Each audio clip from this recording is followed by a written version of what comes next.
அப்ப விக்கிரவாண்டியில தேர்தல் புறக்கணிப்பு, அது யாருக்கு லாபம்? அதை நம்ம பார்க்கணும். பாமகவுக்கு லாபம் வருமா அப்படின்னா அதிமுக ஓட்டு பாமகவுக்கு போகணும். ஆனா தேர்தல் முடிவுக்கு பிறகு சி.வி. சண்முகம் என்ன சொன்னார்னா, பாமகவோட கூட்டணி வச்சதுதான் தப்பு, பாமக ஓட்டு எங்களுக்கு வரவே இல்லை. பாமக என்ன சொல்லுச்சுன்னா அதிமுக ஓட்டு எங்களுக்கு வரவே இல்லை. சோ ஓட் டிரான்ஸ்பர்ல இந்த ரெண்டு கட்சிகளுக்கு இடையில ஏதோ பிரச்சனை இருக்கு.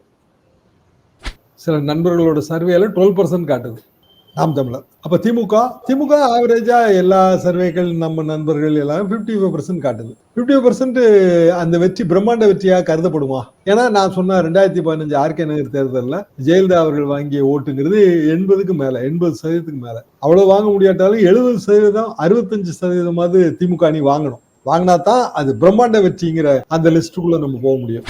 வன்னியர் ஓட்டு வங்கியை முழுமையா எடுக்கணும்னு பாமக முயற்சிக்குது. இன்னும் சொல்ல போனால் அவங்க பெண்ணகரத்துல என்ன டெக்னிக்கா அந்த டெக்னிக் தான் இப்ப பண்ணாங்க. அதாவது தெருமுனை பிரச்சாரம், திண்ணை பிரச்சாரம், அப்புறம் ஸ்ட்ரீட் கார்னர்ல ஒரு ஆடம்பரம் இல்லாத மீட்டிங், டோட்டலா அந்த ஓட்டு வங்கி நம்ம கிட்ட இருக்கணும்.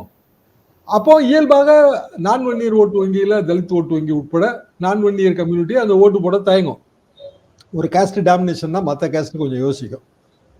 அப்படின்னா ஹெல்ப் பண்ண வேண்டிய திருமா ஏன் இப்படி சொல்றாரு? எம்ஜிஆர் காலத்திலே எவ்வளவு பிணக்கு கொண்டு போனவர்கள்லாம் திருப்பி சேர்த்திருக்காரு, அவரு பதவி கொடுத்திருக்காரு. ஜெயலலிதாமாவும் அப்படித்தான். அப்படி இருக்கும்போது எடப்பாடி பழனிசாமி ஏன் சேர்க்க மறுக்கிறார்? இது ஒரு கேள்வி. இந்த 6 பேர் பார்த்தது அவங்க எந்த அளவுக்கு சொன்னாங்க, இதுல எல்லாம் எனக்கு தனிப்பட்ட முறையில் சந்தேகம் இருக்குங்க. என்ன காரணம் அப்படின்னா, என்னோட நண்பர்கள் அதை உறுதிப்படுத்தல. எல்லாருமே அதிமுக சீனியர்ஸ், அவங்க உறுதிப்படுத்தல. எடப்பாடி பழனிசாமியை எதிர்த்து அப்போ அந்த 6 பேரும் போர்க்கொடி தூக்க முடியுமா? போர்க்கொடி தூக்கினா என்ன பண்ணுவாங்க? எங்க போவாங்க?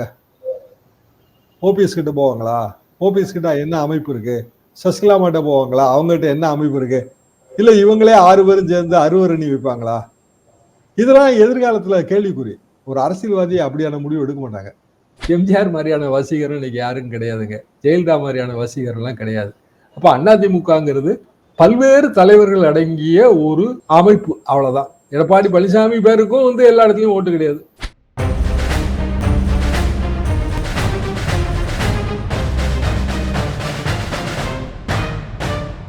ரெட்ரோலுக்ஸ் நெஞ்சங்களுக்கு வணக்கம். நான் உங்கள் கார்த்திக். இன்றைய பொலிட்டிக்கல் பல்ஸ் நிகழ்ச்சியில் நம்மோடு இணைந்திருப்பவர் மூத்த பத்திரிகையாளர் திரு தராசு ஷியாம் அவர்கள். வணக்கம் சார். கார்த்திக் வணக்கம். எப்படி இருக்கீங்க? நல்லா இருக்கேன். விக்கிரவாண்டி இடைத்தேர்தல் ரொம்ப நாளாக கிட்டத்தட்ட 1 மாத காலமாக அங்கே பிரச்சாரங்கள்லாம் போயிட்டு இருந்தது. மிக முக்கியமாக அதிமுக அங்கே பங்கு பெறவில்லை அப்படின்றது பெரும் செய்தியாக இருந்துச்சு.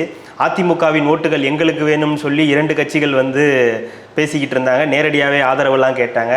பாமக ஒரு பக்கம் கூடுதலாக போய் ஜெயலலிதா படத்தையே போட்டு அவங்க ஓட்டு கேட்க ஆரம்பித்தாங்க. இன்னொரு பக்கம் ஆளுங்கட்சிக்கு சாதகமான ஒரு சூழல் அப்படின்னு சொல்லப்பட்டாலும் நடக்கக்கூடிய சம்பவங்கள் அது எப்படி அங்கே எதிரொலிக்கும் அப்படின்ற மாதிரியான கேள்விகள் ஒரு பக்கம் இருக்குது. இன்று காலையில் ஆரம்பித்த அந்த இடைத்தேர்தல் எப்படி போயிட்டுருக்கு சார் விக்கிரவாண்டியில்? விக்கிரவாண்டி இடைத்தேர்தல் என்று மட்டும் தனியாக இதை பார்க்காமல் இந்தியா முழுவதும் ஒரு இடைத்தேர்தல்கள்னு அப்படி பாருங்க, பிராடா தெரியும். மொத்தம் 13 இடைத்தேர்தல். விக்கிரவாண்டி இடைத்தேர்தல் நடக்கும்போது 13 இடைத்தேர்தல். இந்த 13ல் மேற்கு வங்கத்தில் மட்டும் 4, ஹிமாச்சல பிரதேசம் 3, உத்தரகாண்ட் 2, பீகார், தமிழ்நாடு, மத்திய பிரதேசம், பஞ்சாப் தலா 1. இந்த 1 வர்ற இடைத்தேர்தலில் பீகார் ரொம்ப முக்கியம். ஒருவேளை அங்கே பிஜேபி கூட்டணி வெற்றி பெறவில்லை என்றால் அது இந்தியா கூட்டணிக்கான அட்வான்டேஜா பார்க்க முடியும். அப்போ இந்தியா வெர்சஸ் பிஜேபி அப்படியே இதை பார்க்கலாம், விக்கிரவாண்டியும் பார்க்கலாம். நம்ம திமுக வெர்சஸ் பிஎம்கே இப்படிதான் இது போயிட்டே இருக்கு. ஆனா பிஎம்கே பொறுத்த வரைக்கும் அது என்டிஏ கூட்டத்தை போட்டுருச்சு. என்டிஏ தலைவர்கள் எல்லாம் வந்துட்டாங்க. தமிழ்நாட்டை பொறுத்த வரைக்கும் திரு டிடிவி தினகரன், ஓ பன்னீர்செல்வம், அப்புறம் அகில இந்திய அளவில் சுதாகர் ரெட்டி, பெரிய ஷோ அது. அப்போ என்டிஏ வேட்பாளர் தான் நம்ம எடுத்துக்கிடணும். காரணம், வேட்பாளர் அறிவிப்புக்கு என்டிஏ என்டிஏ லெட்டர்கேட்ல வந்திருந்தது. ஸோ என்டிஏ வேட்பாளர் அங்கே போட்டிடுறாரு. ஆனால் திமுக வேட்பாளர் மாதிரி தான் அது போர்ட்ரே பண்ணுது. இந்தியா கூட்டணி ஒரு கூட்டம் போடப்படவில்லை. இந்தியா கூட்டணிக்கு தமிழ்நாடு தலைவர் முதலமைச்சர் மு க ஸ்டாலின் பிரச்சாரத்துக்கு போகலை, உதயநிதியை அனுப்பியிருக்காரு. அப்போ இடைத்தேர்தல் என்பது ஒரு கட்சிக்கான அடுத்த தேர்தலுக்கு கட்டியம் கிடையாது. இதே விக்கிரவாண்டியில் 2019 அதிமுக ஜெயிச்சிருக்கு. 2021 அதிமுக ஜெயிக்கலை. அதிமுக இப்போ ஆளுங்கட்சி. திமுக இப்போ ஆளுங்கட்சி.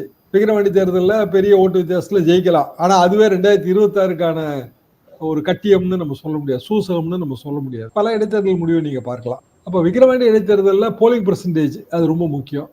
இதுக்கு முன்னாடி இதே மாதிரி ஒரு பரபரப்பான இடைத்தேர்தல் ஆர்கே நகர் 2015 வெற்றிவேல் வந்து ராஜினாமா பண்ணி ஜெயலலிதா திருப்பி நிற்கிறாங்க. குமாரசாமி கோர்ட்ல அப்பீல்ல ஜெயிச்சு மீண்டும் நிற்கிறார்கள். அவர் முதலமைச்சர். திமுக புறக்கணிச்சிருச்சு. இதை இப்போ அதிமுக புறக்கணிச்ச மாதிரி திமுக போட்டியிடல. Jayalalithaa versus one candidate. இங்கேயும் வந்து திமுக வேட்பாளர் வெர்சஸ் ஒன் கேண்டிடேட். மற்ற சுயேட்சைகள் இவங்களை பத்தி நம்ம கணக்கில் எடுக்கல. அப்போ ஜெயலலிதா அதிமுக அந்த தரப்பு 90% ஓட்டுப்பதிவுங்கிறத இலக்கா வச்சு செயல்பட்டது. 80க்கு மேல வந்துச்சு, 85க்கு மேல வந்துச்சுங்க. பெரிய ஓட்டு வித்தியாசத்துல ஜெயலலிதா ஜெயித்தார்கள். என்னன்னா கௌரவ பிரச்சனை மாதிரி அதை எடுத்துக்கிட்டாங்க. இப்படிதான் எடுத்துக்குவாங்கன்னு சொல்லி இதே காரணம். இப்ப எடப்பாடி பழனிசாமி என்ன காரணம் சொல்லியிருக்காரோ அதே காரணத்தை சொல்லி திமுக தேர்தலை புறக்கணிச்சது. அப்ப விக்கிரவாண்டியில தேர்தல் புறக்கணிப்பு அது யாருக்கு லாபம்? அதை நம்ம பார்க்கணும். பாமகவுக்கு லாபம் வருமா அப்படின்னா அதிமுக ஓட்டு பாமகவுக்கு போகணும். ஆனா தேர்தல் முடிவுக்கு பிறகு சிவி சண்முகமே என்ன சொன்னார்னா, பாமகவோட கூட்டணி வச்சதுதான் தப்பு, பாமக ஓட்டு எங்களுக்கு வரவே இல்லை. பாமக என்ன சொல்லுச்சுன்னா அதிமுக ஓட்டு எங்களுக்கு வரவே இல்லை. ஸோ ஓட் டிரான்ஸ்ஃபர்ல இந்த ரெண்டு கட்சிகளுக்கு இடையில ஏதோ பிரச்சனை இருக்கு. அப்ப இந்த முறை நீங்க ஆரம்பத்துல சரியா சொன்னபடி ஜெயலலிதா படத்தை எல்லாம் போட்டு ஓட் கேன்வாசிங் நடந்தது. அதுக்காக மட்டும் அதிமுக ஓட்டு போட்டுருமா, இல்ல அதிமுக வந்து நாம் தமிழருக்கு ஓட்டு போடுமா? அதிமுக ஓட்டர்கள் இருக்காங்க அங்க, கோர் ஓட் பேங்க் நிச்சயமா இருக்கும். இந்த கோர் ஓட்டு பேங்க் அதுக்காக தேர்தலை புறக்கணிக்காது. யாருக்காவது ஒருத்தருக்கு ஓட்டு போடணும்னா அவங்க முன்னாடி 2 சாய்ஸ். பாமக ஒரு சாய்ஸ், நாம் தமிழர் 2வது சாய்ஸ். நாம் தமிழருக்கு ஓட்டு போடுவாங்களா? ஆனா அவங்க 8% ஆவரேஜில் இருக்காங்க. 12 to 15% வரலாங்கிற ஒரு பேச்சு அடிபடுது. சில நண்பர்களோட சர்வேல 12% காட்டுது நாம் தமிழர். அப்ப திமுக ஆவரேஜா எல்லா சர்வேகள் நம்ம நண்பர்கள் எல்லாரும் 55% காட்டுது. 55% அந்த வெற்றி பிரம்மாண்ட வெற்றியா கருதப்படுமா? ஏன்னா நான் சொன்ன 2015 ஆர்கே நகர் தேர்தலில் ஜெயலலிதா அவர்கள் வாங்கிய ஓட்டுங்கிறது 80க்கு மேல, 80% மேல. அவ்வளவு வாங்க முடியாட்டாலும் 70%, 65% திமுக அணி வாங்கணும். வாங்கினா தான் அது பிரம்மாண்ட வெற்றிங்கிற அந்த லிஸ்டுக்குள்ள நம்ம போக முடியும். 10,000 ஓட்டு 15,000 ஓட்டுல ஜெயிச்சா அது பிரம்மாண்ட வெற்றி ஆகாது. வெற்றியாகும், ஒரு ஓட்டுல ஜெயிச்சாலும் வெற்றி தான், பிரம்மாண்டங்கிற அந்த கணக்குல வராது. அப்படி ஒரு நெருக்கடி இருக்கான்னு பாக்குறீங்களா? அதாவது நீங்க சொல்றதுதான். இப்போ கள்ளக்குறிச்சி இன்சிடென்ட், இப்போ திரு ஆம்ஸ்ட்ராங் அவர்கள் கொலை, இதுல வந்து திமுக ஆட்சி மேல ஒரு அதிருப்தி இருக்கும்னு பொதுவாக எதிர்பார்க்கப்படுகிறது.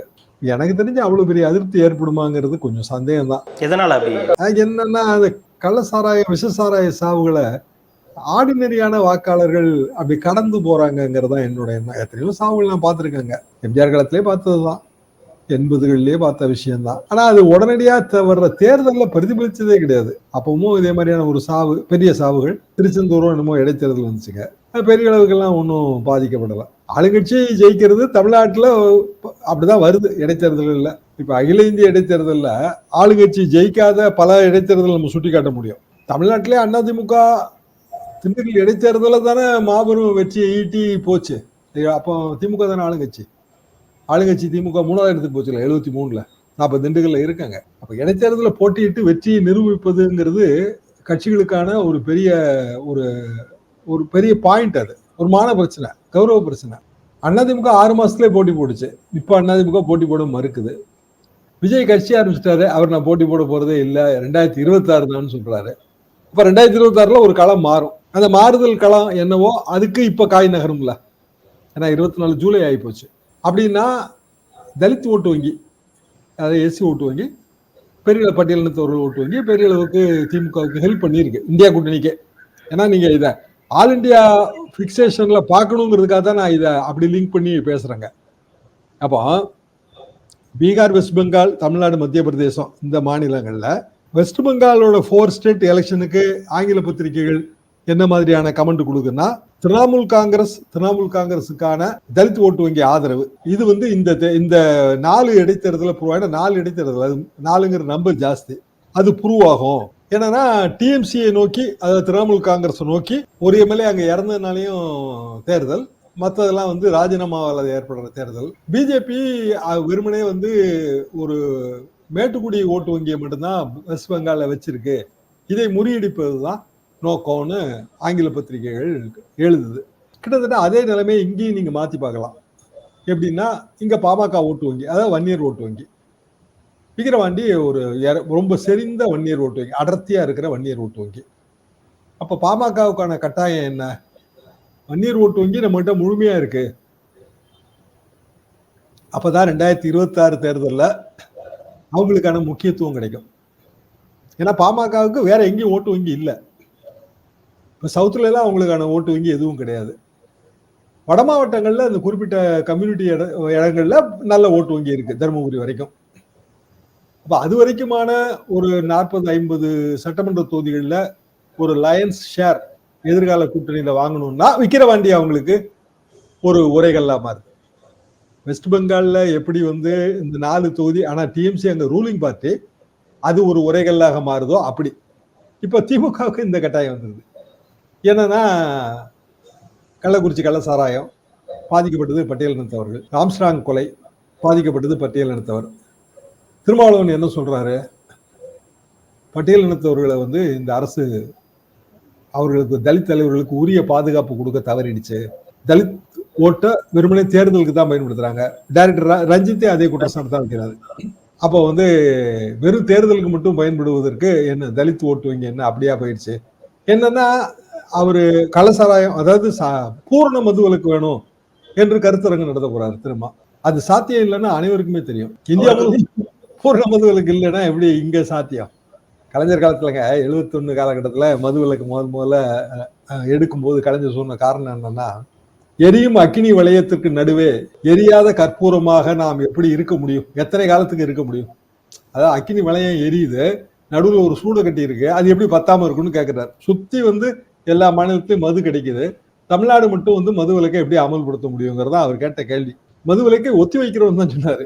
அது பிறகு திருப்பி அதுல சில பிரச்சனைகள் வந்து 4 இயர்ஸ் கழிச்சு மது விலக்கு அமலாகி, பிறகு 77 எம்ஜிஆர் காலத்துல ஸ்ட்ரிக்டா அமலாகி, திருப்பி எம்ஜிஆரே வந்து 80 மதுவை கொண்டு வந்தது, இதெல்லாம் தான் வரலாறு. எம்ஜிஆர் மதுவுக்கு எதிரானவர், 80 அவர் தான் திருப்பி கொண்டு வந்தாரு. எதுக்காக நான் சொல்றேன்னா, நமக்கு வந்து பூர்ண மது விலக்கு சாத்தியம் இல்லை. ஒரு அவேர்னஸ் கிரியேட் பண்ற மாதிரியான அரசாங்க எஃபர்ட் இது சாத்தியம். கள்ளசாராயம் காவல்துறையோட ஃபெயிலியர், அது கரெக்ட் தான். காவல்துறைக்கு தெரியாம வந்து கள்ளசாராய விற்பனை நடக்காது. பெரும்பாலும் பட்டியல் இனத்தவர்கள் வாழ்ற பகுதிகளில் தான் இந்த பாதிப்பு ஏற்படுது, அதுவும் சரிதான். ஆனா திரும்ப அதை பொலிட்டிக்கல் பாயிண்டா எடுத்துட்டு போறாரு. குறிப்பா வந்து விக்கிரவாண்டி தேர்தல் நடக்கிற காலகட்டத்துல அங்க தலித் ஓட்டு வங்கி நிறைய இருக்கு. அவங்க வந்து பொதுவா வன்னியர்களுக்கு எதிராக ஓட்டு போடுவாங்க.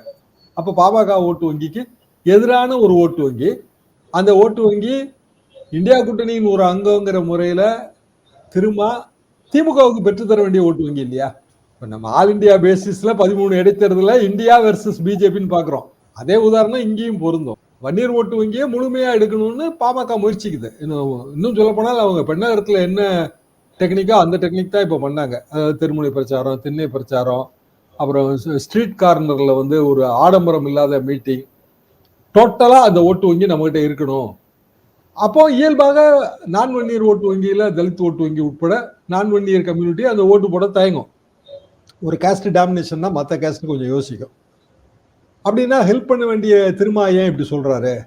இந்த கேள்வி இப்பவும் இருக்கு. அப்பனா எதிர்கால கூட்டணிக்கான ஒரு பரிசோதனை களமாக விக்கிரவாண்டி மாறுது என்பது எனது பார்வை.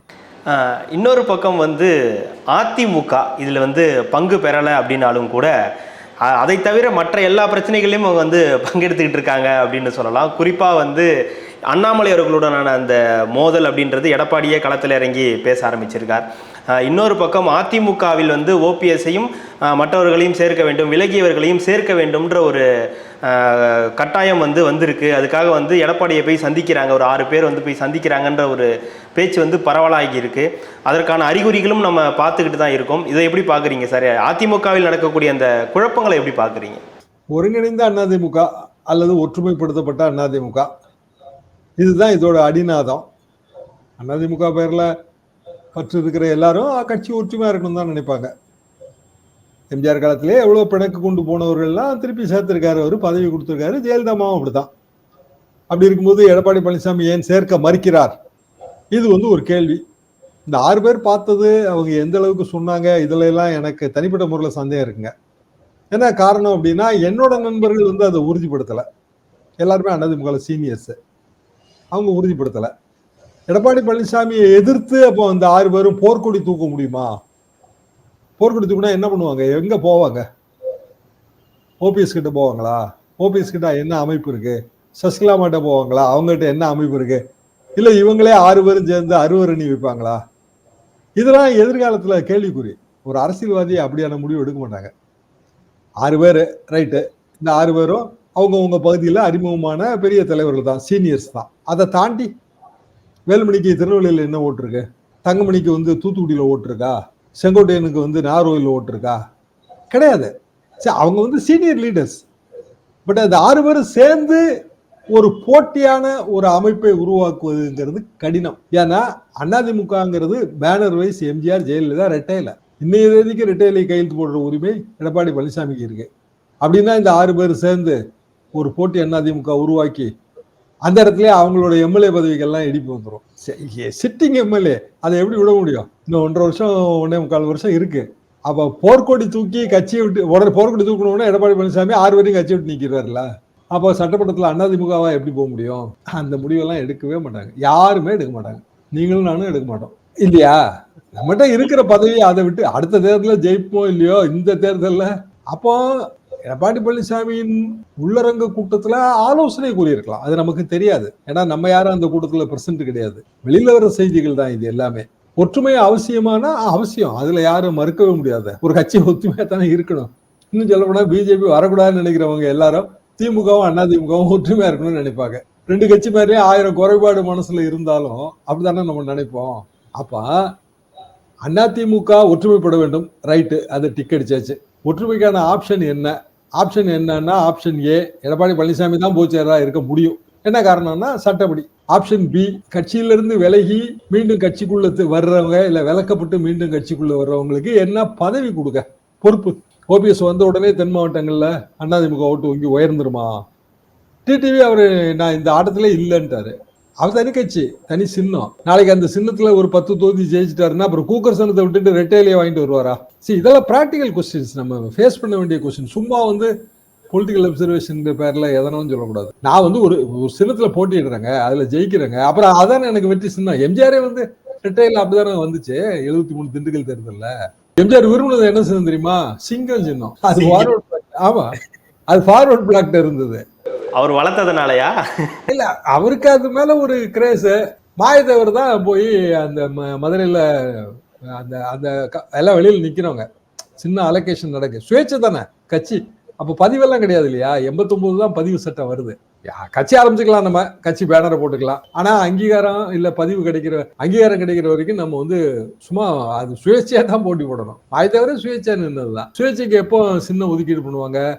தேசிய கட்சி மாநில கட்சிகள்லாம் கொடுத்துட்டு அப்புறம் எல்லா சுயேட்சைக்கும் சேர்த்து சின்னம் ஒதுக்கீடு பண்ணுவாங்க. அப்ப என்ன சின்னம் தெரிஞ்சு மதுரை கலெக்டர் ஆபீஸ் தான். அதாவது அவங்க திண்டுக்கல் எம்பி தேர்தலுங்க அது. அதனால கலெக்டர் ஆபீஸ்ல அப்போ மதுரைக்கு ராமநாடுக்கு ஒரே கலெக்டர் ஆபீஸ். பெரிய கூட்டம். சின்னம் ஒதுக்கீடு பண்ணும்போது என்ன சின்னம் தெரிஞ்சுக்கும் போது ஏதோ 3 சின்னம் கேட்டு அதுல ரெட்டையில வந்து ஈஸி, வரைகிறதுக்கெல்லாம் ஈஸி, பல காரணங்கள் சொல்லி மாயத்தேவர் கன்வின்ஸ் பண்ணார். மாயத்தேவர் எனக்கு அப்புறம் என்னோட பத்திரிகையாளர் காலகட்டத்தில் எனக்கு வழக்கறிஞராகவும் இருந்தார் ஒரு 2 வருஷம். அவரு அதை கன்வின்ஸ் பண்ணாரு. கன்வின்ஸ் பண்ணோன்னா ரெட்டையில வந்துச்சு சுயேட்சை சின்னம். ஜனங்க வந்து ஒரு பெரிய ஆர்வம், பல்வேறு எம்ஜிஆர் மேல இருந்த பற்று காரணமா பெண்கள் கியூல நின்ற பெண்கள்லாம் தலையில 2 இலையை பறிச்சு சொருகிட்டு போனாங்க. வாக்குச்சாவடியில எல்லாரும் அப்ஜெக்ட் பண்ணாங்க. யாரு கேட்டா? நீங்க என்ன பண்ண முடியும்? தாய்மார்கள் தலையில வந்து கூந்தல் அலங்காரமா இலைய சொருவாங்கன்னு யாராவது எதிர்பார்ப்பாங்களா? காலம் வேற, இன்னைக்கு காலம் வேற. எம்ஜிஆர் மாதிரியான வசீகரம் இன்னைக்கு யாரும் கிடையாதுங்க. ஜெயலலிதா மாதிரியான வசீகரம் எல்லாம் கிடையாது. அப்ப அதிமுகங்கிறது பல்வேறு தலைவர்கள் அடங்கிய ஒரு அமைப்பு, அவ்வளவுதான். எடப்பாடி பழனிசாமி பேருக்கும் வந்து எல்லா இடத்துலயும் ஓட்டு கிடையாது. அவரே வந்து அவர் தொகுதியை தாண்டி வேற எங்கேயா நிக்க முடியுமானா இல்ல. வேலுமணிக்கும் பொருந்தும், தங்கமணிக்கும் பொருந்தும், ஓபிஎஸ்க்கும் பொருந்தும், எல்லாருக்கும் பொருந்தும். ஓபிஎஸ் அப்ப நிக்கணும்னு நினைச்சிருந்தாருன்னா அந்த பக்கம் சேலத்துக்கிட்ட நிக்க வேண்டியதானே, எதுக்கு போய் ராம்நாடு நிக்காரு? வேற வழி இல்லைங்க. இப்போ அவங்க நிலைமையை உணரணும். இல்ல சார், ஒரே ஒரு கேள்வி வருது சார். என்னன்னா, இவங்களுக்கும் பெரிய தொண்டர் படை இல்லை, ஓபிஎஸ்க்கும் பெரிய தொண்டர் படை இல்லை, சசிகலா கிட்டும் பெரிய தொண்டர் படை இல்லாத போது அவர்களை பார்த்து ஏன் இபிஎஸ் அவர்களை சேர்க்க பயப்படுறாரா, இல்ல இது பண்ற அவாய்ட் பண்றாங்களா? அவரை வேணவே வேணான்னு சொல்றதுக்கான காரணம்? நீங்க சொல்றது சரிதான். பயப்படுதல் என்ன இருக்கு? விரும்பல.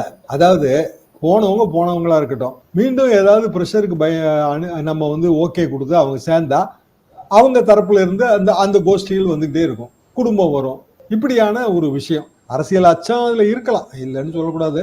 ஆனா அவங்க கிட்ட என்ன இருக்குன்னு அவர் நினைக்கிறாரு. இல்ல பதவி மீண்டும் வந்து இந்த பதவி வேணும், அந்த பதவி வேணும், பொதுச் செயலாளர் பதவி வேணும் கேட்பதற்கான ஒரு அறிகுறிகள் இருக்கும், அதனாலேயே அச்சப்படுறாரு அப்படின்னு நம்ம எடுத்துக்க முடியுமா? அதை பொதுச் செயலாளர் பதவி கேட்கவே முடியாதுங்களே, சட்டப்படி முடிவான விஷயம் இல்லையா அது.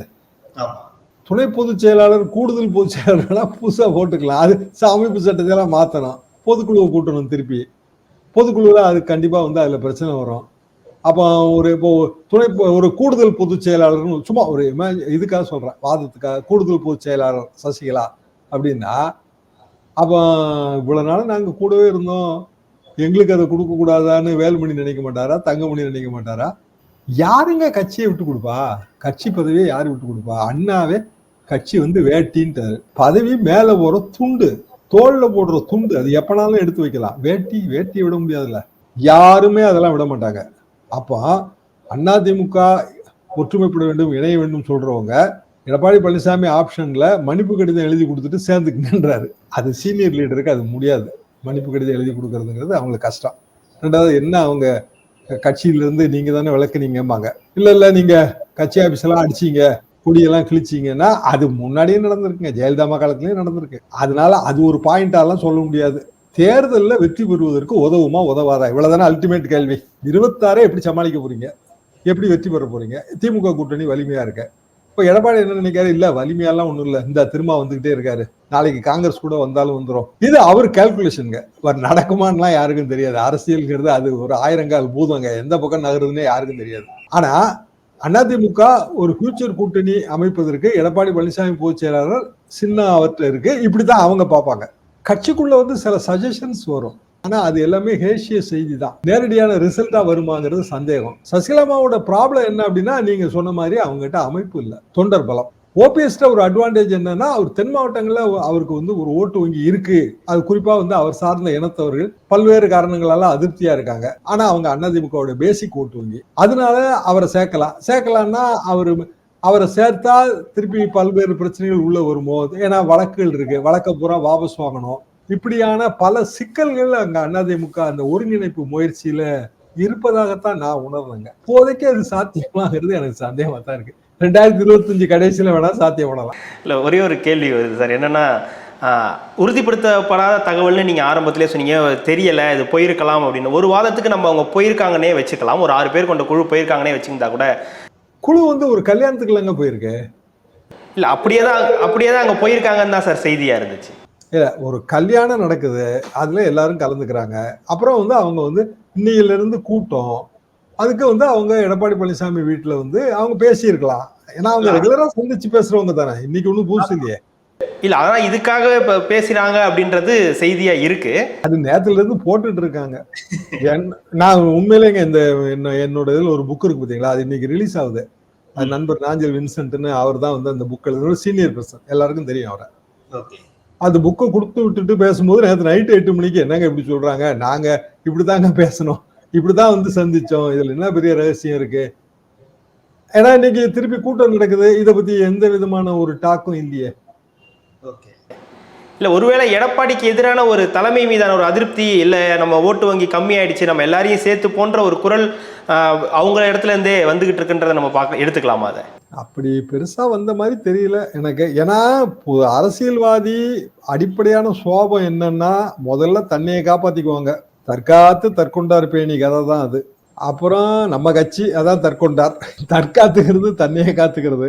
அவங்க யாராவது ஒருத்தங்க வராங்க அப்படின்னா, புதுசாவே திருப்பி வராங்கன்னா நம்மளுக்கு ஏதாவது அதுல ஆபத்து வந்துருமோங்கிறதா முதல்ல யோசிப்பாங்க. சரி, நமக்கு ஏதாவது லாபம் இருக்கான்னு பார்ப்பாங்க. இப்போ உதாரணமா வேலுமணி ஒரு தொகுதியில் நிக்கிறாரு, நம்ம ஜெயிக்கிறதுக்கு என்ன வழி இருக்கு அப்படின்னா, ஓபிஎஸ் ஓட்டு வங்கி வேலுமணிக்கு உதவ போறது இல்லை, சசிகலா ஆதரவு வேலுமணிக்கு உதவ போறது இல்லை. எந்த வகையில வேலுமணி, தங்கமணி இல்ல அந்த மேற்கு மண்டலத்தை சேர்ந்தவங்களுக்கு இதனால பெனிஃபிட் இருக்கு யோசிச்சு பாருங்க. இவங்க எல்லாம் லீடர்ஸுங்க, சீனியர்ஸ், அதுல எல்லாம் மாற்று கருத்து இல்லை, முன்னாள் முதலமைச்சர் ஓபிஎஸ். ஆனா அவர் வருகையினால நீங்க குறிப்பிடுற இந்த 6 தலைவர்கள யாருக்கு லாபம் இருக்கு? இல்லை யாருக்கும் இருக்க பெரிய வாய்ப்பு இல்லை ஒற்றுமைன்ற ஒரு விஷயம் அந்த அதிமுக அதாவது ஒண்ணு சொல்லலாம், பப்ளிக் கான்ஃபிடன்ஸ், பொதுமக்கள் நம்பிக்கை வருங்க கட்சி ஒத்துமையா இருக்குன்னு. ஆனா அப்பவுங்க தேர்தல் களம்னு வரும்போது கட்சி பேரு, ரெட்டையில சின்னம், அப்புறம் வந்து செலவழிக்கக்கூடிய பணம், உள்ளூர் ஜாதி, திமுக எதிர்ப்பு, இதுதானே நிற்கும் களத்துல. அந்த இடம் வந்து உடனடியாக அது நிவர்த்தி ஆகிற மாதிரி என் பார்வைக்கு தெரியல. நிவர்த்தியானா எனக்கு மகிழ்ச்சி, அது வேற விஷயம். ஆனா நேத்துல இருந்து இன்னை வரைக்கும் ஓட்டிக்கிட்டு இருக்கிற இந்த விஷயத்துக்கும் அந்த குழு போர்க்குழு போய் சந்தித்ததுக்கும் ஒரு தொடர்பு இருக்கிற மாதிரி எனக்கு தோணலை. மிக்க நன்றி. இவ்வளோ நேரம் உங்களுடைய நேரத்தை ஒதுக்கி எங்களுக்காக பல்வேறு தகவல்களை பகிர்ந்தமைக்கு ரெட்ரோலோக்ஸின் சார்பாக மிக்க நன்றி.